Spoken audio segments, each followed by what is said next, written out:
بسم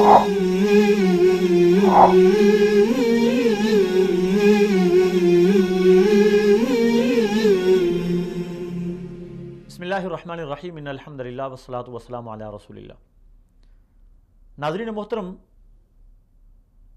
پروگرام غزوات النبی کے عنوان پہ ہمارا سلسلہ وار پروگرام چل رہا ہے۔ اس میں اس سے پہلے ہم نے گفتگو کی تھی غزوہ بدر کے قیدیوں کے حوالے سے، اور وہ گفتگو جاری تھی جس میں تذکرہ تھا حضور صلی اللہ علیہ وسلم کے بڑے داماد حضرت ابو العاص رضی اللہ تعالی عنہ کا، جنہیں قید کر دیا گیا تھا۔ غزوہ بدر میں کفار کی طرف سے لڑنے آئے اور قیدی بن کر آئے تھے۔ بعد میں رسول اللہ صلی اللہ علیہ وسلم نے انہیں بغیر فدیہ لیے صحابہ اکرام کے مشورے سے چھوڑ دیا۔ انہوں نے حضرت زینب رضی اللہ تعالی عنہ کا راستہ نہ روکا اور وہ ہجرت کر کے مدینہ تشریف لیں۔ بعد میں چند صحابہ اکرام رضوان اللہ علیہم اجمعین کو اس بات کا علم ہوا کہ ابو العاص ایک تجارتی سفر پہ شام جا رہے ہیں، تو صحابہ اکرام نے ارادہ کیا کہ انہیں راستے میں جا کر گرفتار کر لیا جائے اور ان کا مال بطور مال غنیمت حاصل کر لیا جائے۔ اس بات کا علم سیدہ زینب رضی اللہ تعالی عنہا کو ہوا اور انہیں انتہائی دکھ پہنچا اس بات کا۔ وہ فوراً رسول اللہ صلی اللہ علیہ وسلم کے پاس آ گئی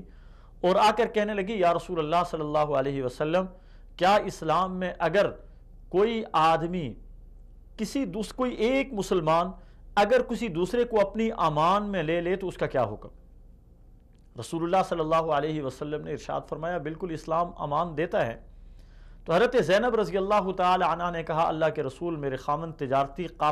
تجارتی سفر پہ شام جا رہے ہیں اور کچھ صحابہ اکرام کا ارادہ ہے کہ ان کو راستے میں روک لیں یا انہیں قتل کر دیں یا انہیں گرفتار کر کے لائیں اور ان کا جو مال ہے تجارتی اسے لوٹ لیں،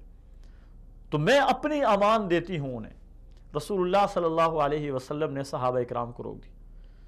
وہ تجارتی سفر سے شام سے واپس آ رہے تھے تو صحابہ اکرام رضوان اللہ علیہم اجمعین کا ایک گروہ گیا اور انہوں نے جا کر حضرت ابو العاص کو روک لیا اور روک کر انہیں کہا کہ ابو العاص، جو دین حضرت محمد رسول اللہ صلی اللہ علیہ وسلم لے کر آئے ہیں وہ دین سچا ہے، بہتر ہے کہ تم جو مال لے کر جا رہے ہو اس کے لٹنے سے بچو اور وہ دین قبول کر۔ ابو العاص جو ابھی تک مسلمان نہیں ہوئے تھے، انہوں نے کہا کہ یہ انتہائی کمینگی کی بات ہے کہ میں اپنے اس مال کے بدلے میں اسلام قبول کر لوں۔ میں نے اگر اسلام قبول کرنا ہوا اپنی رضا اور رغبت کے ساتھ قبول کروں گا، مال بچانے کی لالچ میں اسلام قبول نہیں کروں گا۔ وہ مکہ گئے اور اپنا سارا مال جن جن لوگوں کا تھا ان تمام لوگوں کا مال ان کے حوالے کیا اور وہاں ان لوگوں کو جا کے سارے معاملات پہ پہلے مخاطب کر کے تمام لوگوں کو بتایا کہ میں نے تمہارا مال سب کے حوالے کر دیا، میرے ذمہ کسی کا کوئی مال نہیں ہے، اور اس کے بعد تمام لوگوں کے سامنے کلمہ پڑھ لیا، اشہدو ان لا الہ الا اللہ واشہد ان محمدا عبدہ ورسول۔ اسلام قبول کیا اور مدینہ ہجرت کر کے تشریف لے آئے، اور حضرت زینب رضی اللہ تعالی عنہ کے ساتھ ایک روایت کے مطابق آ کر اسی نکاح پر دوبارہ رہنا شروع ہو گئے، اور ایک روایت آتی ہے کہ حضرت زینب رضی اللہ تعالی عنہ کے ساتھ رسول اللہ صلی اللہ علیہ وسلم نے ان کا نکاح کر دیا۔ ان قیدیوں میں حضرت عباس رضی اللہ تعالی عنہ بھی تھے جو رسول اللہ صلی اللہ علیہ وسلم کے چچا ہیں۔ ان میں حضرت عقیل رضی اللہ تعالی عنہ بھی تھے جو سیدنا علی المرتضیٰ رضی اللہ تعالی عنہ کے بھائی۔ حضرت عباس رضی اللہ تعالی عنہ نے اپنے بھتیجے حضرت محمد رسول اللہ صلی اللہ علیہ وسلم سے کہا کہ اے محمد، مجھ سے تم فدیے کا مال طلب کرتے ہو، میرے پاس جتنا بھی مال تھا میں ساتھ لایا تھا، سونا وغیرہ تھا، وہ تو تمہارے مال غنیمت میں شامل ہے، تم لے آئے ہو۔ تو حضور اکرم صلی اللہ علیہ وسلم نے اپنے چچا سے مخاطب کر کے کہا کہ اے عباس، بتائیے آپ نے آتے ہوئے جو مال میری چچی ام فضل کے پاس رکھا ہے، کیا وہ تمہارا مال نہیں ہے؟ اور اس بات کا علم حضرت عباس رضی اللہ تعالی عنہ اور ان کی بیوی ام فضل کے علاوہ کسی کو بھی نہ تھا۔ جب رسول اللہ صلی اللہ علیہ وسلم نے یہ ارشاد فرمایا تو آپ چونک گئے۔ ان کے ساتھ حضرت عقیل تھے، ان کے ساتھ حضرت نوفل تھے۔ یہ رسول اللہ صلی اللہ علیہ وسلم کی بات سننے کے بعد یہ تینوں اسلام قبول کر لیتے کہ واقعاتاً اسلام سچا مذہب ہے اور آپ اللہ کے سچے نبی۔ اسی طرح ان قیدیوں میں سہیل ابن عامر بھی تھا۔ سہیل ابن عامر قریش کے بڑے خطباء میں اس کا شمار ہوتا تھا۔ اس کی زبان کی طاقت بہت، یعنی وہ پاورفل تھا اپنے خطابت میں، زبان میں بڑی قوت تھی اور قادر اللسان آدمی تھا۔ حضرت عمر رضی اللہ تعالی عنہ آئے اور کہا یا رسول اللہ صلی اللہ علیہ وسلم، یہ سہیل ابن عامر ہے، اللہ تعالیٰ نے اسے خطابت کے اوپر ملکہ دیا ہے اور اپنے اس ملکے کو اسلام کے خلاف استعمال کرتا ہے، آپ کی حجب گوئی کرتا ہے، آپ کے خلاف اپنی زبان کو استعمال کرتا ہے، آپ ایسا کیجئے اس کے سامنے والے جو دانت ہیں یہ دانت توڑوا دیجئے تاکہ یہ قادر الکلام نہ رہے، یہ جب بات کرے تو اس کی زبان باقی دانتوں کے درمیان پھنسے اور یہ بات کرنے کے اوپر صحیح طرح سے قادر نہ رہے۔ رسول اللہ صلی اللہ علیہ وسلم نے کہا کہ چھوڑ دیجئے، اسی حالت ہے۔ اور یہ سہیل ابن عامر وہی ہے جو رسول اللہ صلی اللہ علیہ وسلم کے پاس صلح حدیبیہ کے موقع پہ مذاکرات کرنے کے لیے آیا تھا، تو آپ صلی اللہ علیہ وسلم نے ارشاد فرمایا تھا اب سہیل آ گیا ہے، اللہ تعالی ہمارے معاملے کو آسان کرے گا، سہل کرے گا۔ سہیل سہل سے ہے کہ سہیل آ گیا، اللہ تعالی ہمارے معاملے کو سہل کرے گا، آسان کرے گا۔ تو ان قیدیوں میں سہیل ابن عامر بھی تھے جن کو چھوڑ دیا گیا، اور صلح حدیبیہ کے بعد سہیل ابن عامر نے بھی اسلام قبول کر لیا۔ انہی قیدیوں میں ابو سفیان کا ایک بیٹا عامر ابن سفیان بھی تھا جو قیدی ہو کر آیا، اور اس کو حضرت سعد ابن نعمان رضی اللہ تعالی عنہ کے بدلے میں رہائی ملی۔ سعد ابن نعمان رضی اللہ تعالیٰ عنہ ایک مشہور صحابی ہیں، وہ عمرہ کرنے کی غرض سے مکہ چلے گئے اور مکہ میں ابو سفیان نے انہیں گرفتار کر لیا۔ اب یہ قیدیوں کا تبادلہ ہوا، تو غزوہ بدر میں جو قیدی ہیں ان قیدیوں کے ساتھ جو بھی معاملات ہوئے، ان معاملات میں آئندہ آنے کے لیے بہت سارے اسباق چھوڑے۔ یعنی قیدیوں کے ساتھ ہم نے کیا معاملہ کرنا ہے، قیدیوں کو آپ قتل بھی کر سکتے ہیں، جیسا غزوہ بنو قریظہ میں کیا گیا،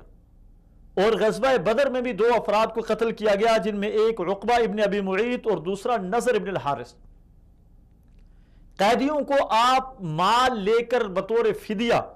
آزاد کر سکتے ہیں، جس طرح کے بدر کے اکثر قیدیوں کے ساتھ کیا گیا۔ آپ قیدیوں پہ احسان کرتے ہیں اور بغیر کچھ لیے بھی انہیں آزاد کر سکتے ہیں، جس طرح رسول اللہ صلی اللہ علیہ وسلم کے داماد حضرت ابو العاص رضی اللہ تعالی عنہ کے ساتھ کیا گیا۔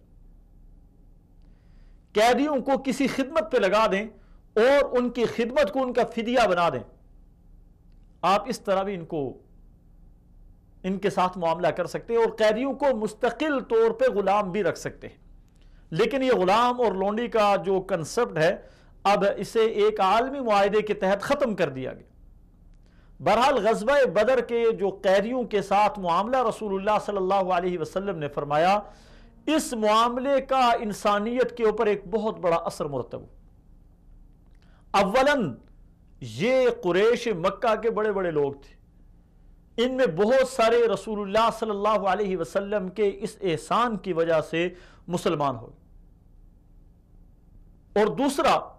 اگر مسلمان نہیں بھی ہوئے کسی مجبوری کی وجہ سے، تو ان لوگوں میں سے بہت کم لوگ ایسے تھے جو دوبارہ مسلمانوں کے مقابلے میں باہر نکلے۔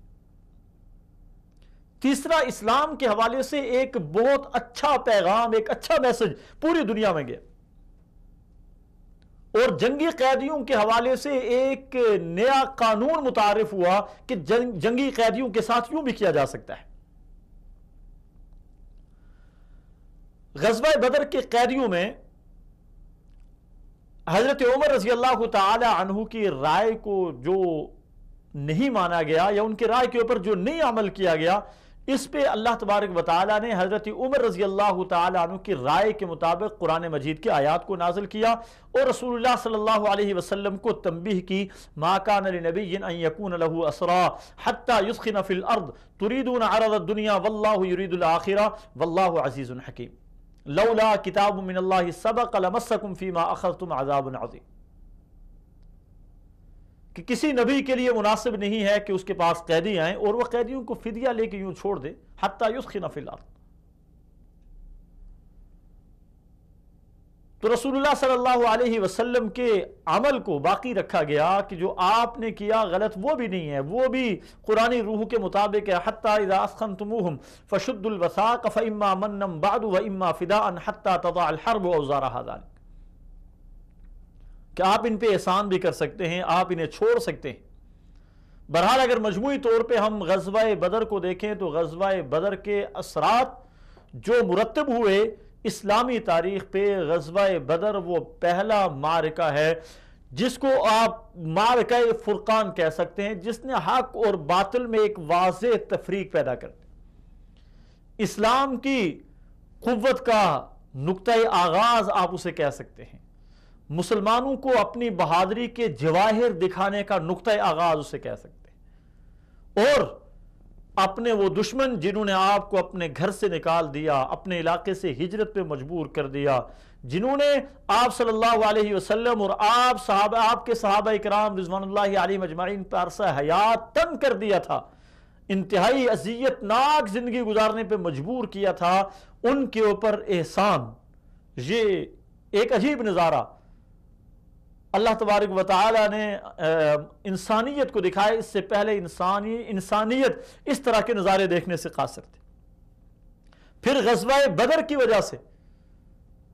مدینہ میں اسلام کو پھیلنے اور پھولنے کا موقع ملا۔ مدینہ میں وہ منافقین جو کفار مکہ کے ساتھ مل کر مسلمانوں کے خلاف ہر وقت سازشیں کیا کرتے تھے، غزوہ بدر کے اثرات یہ مرتب ہوئے کہ وہ بھی اب اپنی منافقت کو چھپانا شروع ہو گئے اور وہ ایمان قبول کرنے لگے، آ کر رسول اللہ صلی اللہ علیہ وسلم سے کہنے لگے کہ ہم بھی آپ کے ہاتھ پر ایمان لے آتے ہیں، حالانکہ وہ مومن نہیں تھے، جس طرح کہ اللہ تعالیٰ نے قرآن مجید میں ارشاد فرمایا اذا جاءک المنافقون قالوا نشهد انك لرسول الله والله يعلم انك لرسول والله يشهد ان المنافقين لكاذبون۔ لیکن ان کے اوپر اسلام کا ایک رعب قائم ہو گیا جس کی وجہ سے وہ اپنے آپ کو مسلمان کہلانا شروع ہو۔ پوری دنیا میں مسلمانوں کی جرت اور بہادری کا چرچا شروع ہو گیا، اور پوری دنیا کی باطل قوتیں جو مسلمانوں کے خلاف اقدامی پوزیشن میں تھی وہ اپنا دفاع سوچنے پر مجبور ہو۔ تو غزوہ بدر تھا جو اسلامی معرکوں کا نقطۂ آغاز بھی ہے، اور پہلا وہ معرکہ ہے جس معرکے میں باقاعدہ طور پہ مسلمانوں کی کفار کے ساتھ لڑائی ہوئی۔ بہت مختصر جماعت نے ایک بڑی جماعت کو شکست دے کر یہ ثابت کر دیا کم من فیۃ قلیلۃ غلبت فیۃ کثیرۃ باذن اللہ،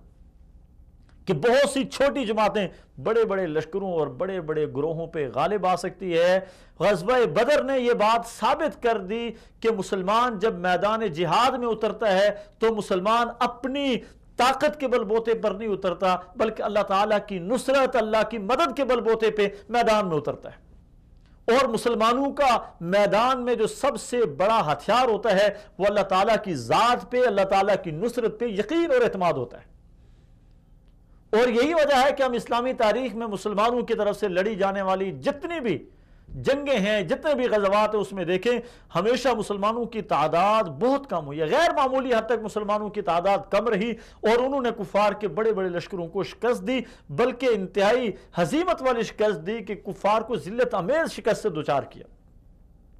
تو کفار کی مسلمانوں کے ہاتھوں ذلت آمیز شکست کا بھی یہ نقطۂ آغاز ہے غزوہ بدر۔ اللہ تبارک و تعالی ہمیں اسلامی تاریخ کو زندہ رکھنے کی توفیق نصیب فرمائے، اور اللہ تعالی ہمیں اصحاب بدر والے وہ اپنی زندگی کے اندر ان والے اخلاق اور ان والا کردار اپنانے کی توفیق نصیب فرمائے۔ والسلام علیکم ورحمۃ اللہ وبرکاتہ۔